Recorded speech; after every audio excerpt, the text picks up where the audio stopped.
But the healing is important so that you can actually now start pushing through it. And these are stages, because we all have stories that are some similar, some are different, right? Yeah. And I think somebody just mentioned something earlier about, well, we were talking about pain, how pain can show up in different ways. Yes, it does show up in different ways for different people. It doesn't mean your pain is less painful than mine. It is real to me. It is Yeah. all about perspective. So Yeah. what's my level of pain, what I find to be painful to me, for someone else, it could be like, it's just nothing, girl.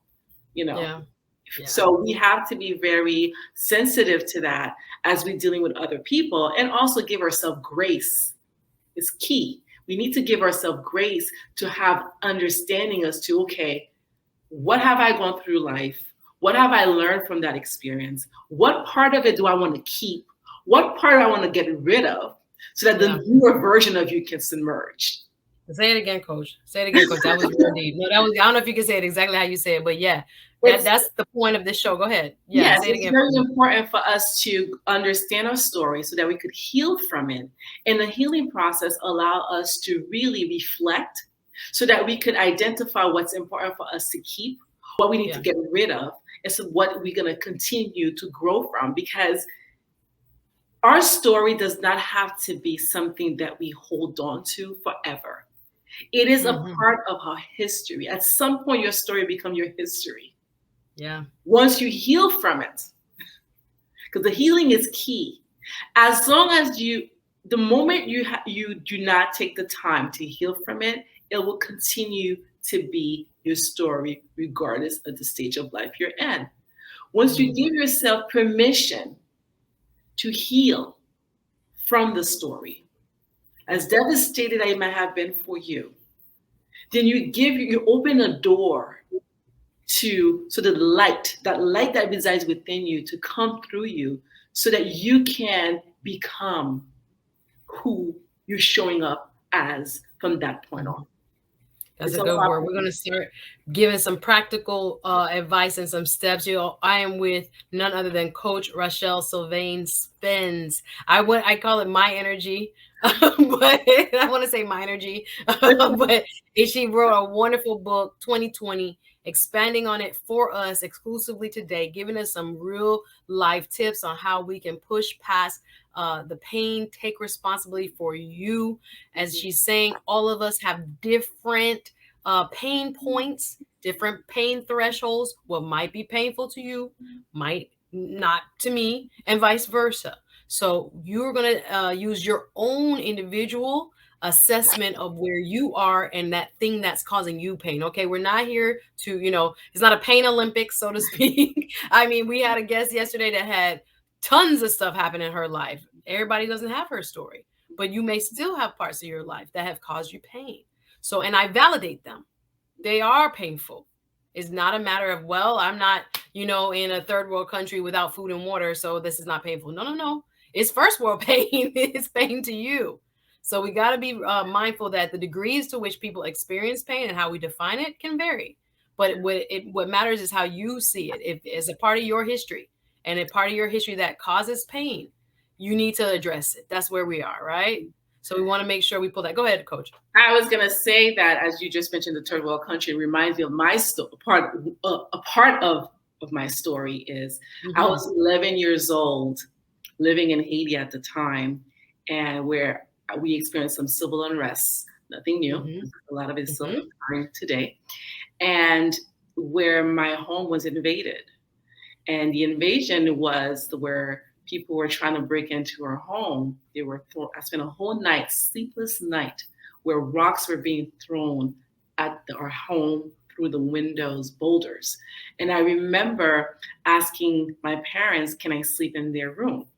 So at some point, it became so, it was unbearable that my brothers, I have two siblings, and we all ended up going to my parents' room, hiding underneath their bathroom cabinets. And so I can only tell you, like, the amount of, like, all the stuff that was going through me at the time physically, and having to do it, not knowing if we're going to survive, because it was a nonstop boulders being thrown, to the point where when the police showed up the next morning, they literally asked, where is the person who died in that particular room? And that room happened to have been mine. So Wow. I've always been intuitive, and I had the intuition to ask my parents to not allow me to sleep in my room. But it was a traumatic event. It was traumatic to the point where years later, I had still had moments where if I hear a noise, I'm thinking like it's something is being thrown. But that was a painful experience at 11 years old, right? Wow. Yeah. So that's one level of pain. That's one of pain that I was able to say, okay, I went through it, right? I had, thank God, I am who I am, where I was able to heal from it by really processing what that experience was like, where I'm still able to go back and give back to the people of Haiti, regardless of Mm. what I've experienced traumatically. So I Wow. have, it's a mindset as well. I've also in Haiti, and I was at the time maybe 15, where I've witnessed a gang coming behind the walls of my home, killing a whole family member from Jesus. family, and hearing a kid saying, don't kill my parents, kill me instead. And so all of that is like traumatic moments that, which I've learned to embrace. And this is where we talk about moving through pain. You embrace the pain because as I heal from that experience, I've allowed myself to release all emotion that were negative that held me back. Because being Hold on. stuck. Okay, pause, pause, pause. Yeah. Good. Pause, pause. Because I'm telling you, you saying it so smooth though. You saying it so smooth. I'm like, wait, let me make sure I understand. And again, I'm sorry if it's a little struggle streamy here. I see a couple glitches here, guys. I hope it's not too bad on your sides. But yeah, just a quick reset because I'm like, we're getting into it now, guys. This is again, push past your pain. And I'm glad you have brought up a couple of real life examples of at 11 years old, experiencing something so traumatic as, people attacking one's home while you lived in Haiti. And then you said at 17, were you still in Haiti at the time? I was about 15. I was in Haiti 15? visiting, and then when Yeah, I visiting. And then to see and witness people literally gunned down, sounds like. yes, mhm, mhm. Girl. So how does one now you seem like again it's rolling off your tongue and I'm like, bruh, that's a lot to I deal mean, I with. could pull And I'm pain. like, whoa. Let's just process what you just saw. Cause I can't imagine being 15 and seeing people shot in front of me. Like killed. That and I'm thinking about the people who are dealing with pain like in the inner cities around our country, people who are surviving that type of gun violence on a daily basis. I'm just thinking like, let me try to put myself in those shoes for a moment.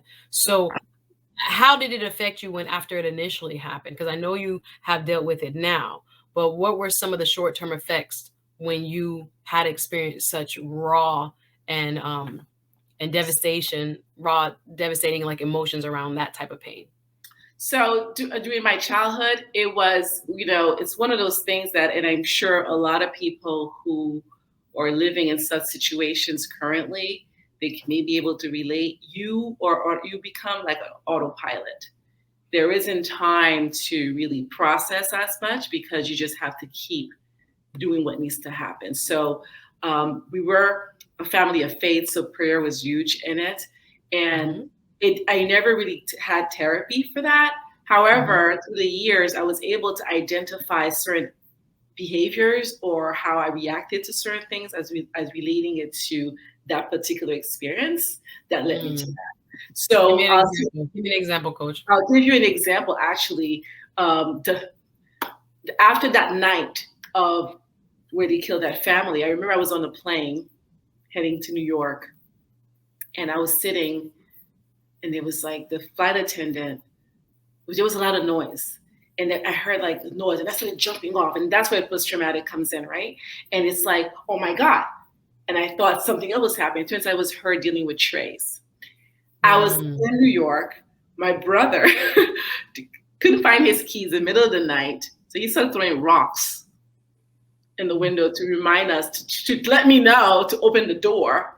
And I literally mm, jumped from my bed, jumped on the ground. Okay. And it made me realize then, oh my God, I'm like reliving Right. this This whole whole experience trauma. all over Yeah. again. Trauma, Yeah. that's post-traumatic, right? Mhm. So I had to really for me, it was what was helpful was talking, talking it through. Always have an avenue where I could have someone to have a conversation with. That's called So talk therapy. exactly, it has really, because the Basically, more you having therapy without the therapist, but talk therapy, exactly, absolutely. the more Yeah. you talk, the more you process, the more you reflect, the more it makes sense to you, Yeah. or it doesn't make sense to you. But that process allows you to release a Yes. lot, and Yeah. without you realizing that you're doing that. But everyone has different ways to deal with their situation or their pain or their process. This Mhm. process worked for me. I was lucky enough through my years of always being, I've always been surrounded with people who have like therapists or let it be psychologists, psychiatrists, social workers. I've always been surrounded with that. I've always worked in that setting. I became a Mhm. social worker. So all that. So I've always had that, available to me so that I was always able to have conversations and also having the right people to surround me, let it be friends or a family member, where it was okay to have conversation when I did not feel judged. There was no misinterpretation, or people didn't make assumptions about what I was saying, what I was feeling. So it was more validation that was coming through every single person that I had opportunity to speak to, that allowed me to be able to be Heal. comfortable with Mm. the experiences and be able to Mhm. talk about it. And I have to tell you, this whole experience of self discovery allowed me to go back to my stories, pinpoint Mm. moments where I got more clarity on certain things.